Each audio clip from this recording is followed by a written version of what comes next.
Let me explain the notion of a binomial distribution. A binomial distribution is the probability function of a random variable. Let's see what random variable is this and what is the sample space and the probability of that sample space. To understand the binomial distribution, we have to understand something that is called a Bernoulli Trial.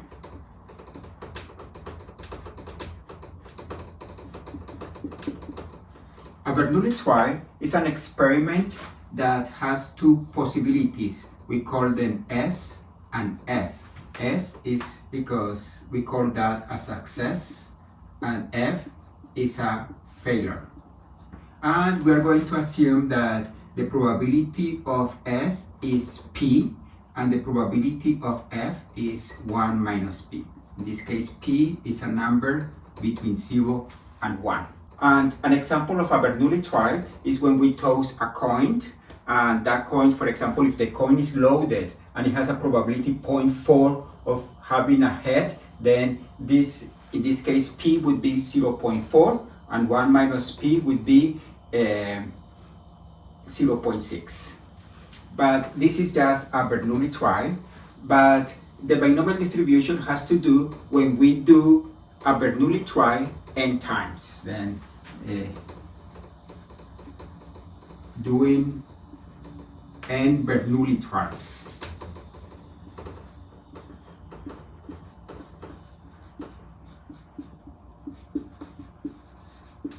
And here is the case in which we're doing the Bernoulli trials 4 times. That means we're tossing a coin 4 times. And the sample space in this case is the set with all these outcomes. There are 16 outcomes, and in general, when we are considering binomial distribution, the sample space has 2 to the n elements. Then the sample space has 2 to the n elements. In this particular case, it has 16 elements. But the probability in this sample space is just the probability of considering that each one of these Bernoulli trials is independent. When you toss a coin and you toss the coin again, then the outcome of tossing a coin the second time is independent of whatever happened the first time you did it.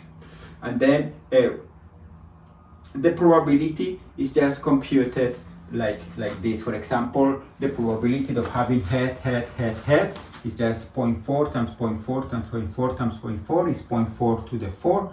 The probability of having head, tail is 0.4 times 0.4 times 0.6 times 0.6 is 0.4 to the square times 0.6 squared. But then that's the probability defined in the sample space. And the Bernoulli distribution has to do with this random variable. The random variable is a function that is defined on the sample space, and for every outcome it provides a number. In this case, the random variable evaluated an event is just the number of successes in the outcome. For example, here, if we are identifying head with success, then the random variable evaluated at this outcome, head, tail, it would be 2, because this outcome has 2 heads. It has 2 S, right? 2 successes. Then this is the random variable. And the probability function of this random variable is what is called the binomial distribution. Let's compute the probability function for this random variable. And what we're going to explain, let me tell you the final answer, is that the probability of having x equal to a number x, right, little x. We notice that the possible numbers for which this probability is different from 0 are x equals 0, x equals 1, 2, up to n, right? In this particular example, it will be x equals 0, 1, 2, 3, or 4. right?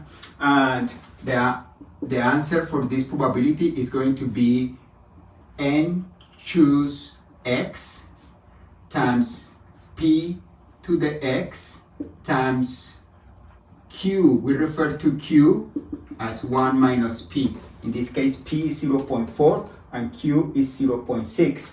And then q to the power of n minus x. Okay, let's see why something like this is true. We want to consider the probability of x. Let's do this example of x being equal to 0. Then here we need to compute the probability of the event of all possible outcomes that has the random variable equal to 0. And in this case, this is the only one. Right? Tell. And we notice that the probability of this event is 0.6 to the power of 4. 0.6 times 0.6 times 0.6 times 0.6. This is the probability of this event. And we notice that in this case, it agrees with this formula. That this is 40, which is 1. P is 0.4 to the power of 0. And in this case, Q is 0.6 to the power of 4 minus 0, which is 4. We got, that's the answer. Okay, let's compute the probability function or the probability distribution of x equal 1.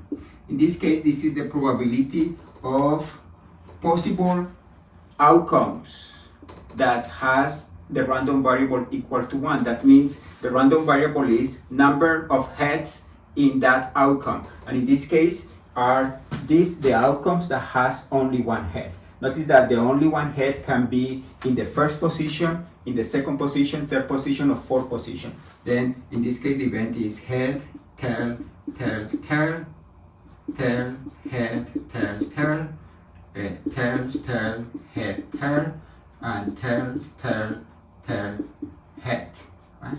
And we notice that each one of these has probability 0.4 times 0.6 to the power of 3, and there are 4 of them. Then this is just 4 times 0.4 to the power of 1 times 0.6 to the power of 4 minus 1, which is 3. And that agrees with this, right? Remember that 4 choose 1 is 4 factorial over 3 factorial times 1 factorial, and this is just this 4 here. Let's see the probability of x equal 2. Then this is the probability of some events, right here, and events that has the random variable equal to 2. That means events for which there are 2 heads. Here we have 1, right? Head, tail. But then there are some others. In order to catch them all, we notice that there are as many as possible subsets of this set. 1, 2, 3, 4. And let's consider all possible subsets with 2 elements. We have 1, 2, 1, 3, 1, 4, 2, 3, 2, 4, and 3, 4. How many subsets with 2 elements do we have from this set? As many as 4 choose 2, which is 4 factorial over 2 factorial times 2 factorial, and this is 6. We have them all. The reason there is a one-to-one correspondence between the number of possible outcomes with 2 heads or with 2 s and this number of successes is because for this 1, 2, we can identify the event that has heads only at 1 and 2. For this one, we can identify it with the outcome that has a head in the first position and in the third position. For this one, we can identify with the outcome that has a head in the first and fourth position. For this one, we can identify it with the outcome that has a head in the second and third position. For this one, we can identify with the outcome that has a head in the second position and fourth position, and this one goes with this outcome. It has a head in the third and fourth position. And the probability of each one of these outcomes is 0.4 squared times 0.6 squared. For example, this outcome is this one. Is this one. It has head, tail, tail, 0.4, 0.4 times 0.6 times 0.6, and is 0.4 squared. And then the probability of this event is going to be equal to, how many do we have? We have 1, 2, 3, 4, 5, 6, which is 4 choose 2, times p, which is 0.4 squared, times 0.6 squared. Remember that this is 6. Right? And actually, this tells us why this formula works, right? For if you have n trials and you want to find the probability of x being equal to x, how many outcomes has x s's or x successes? And we notice that there are as many as subsets with x element in the set 1, 2, 3, 4 up to n, and then this is the same correspondence, and then we have an explanation of why this formula is true. Let's just finish this probability function. The probability of x being equal to 3 is the probability of the event that has like head, tail, and here head, tail, head, tail, head, and tail, head, and there are 4 of these, and each one of these has probability 0.4 cubed times 0.6.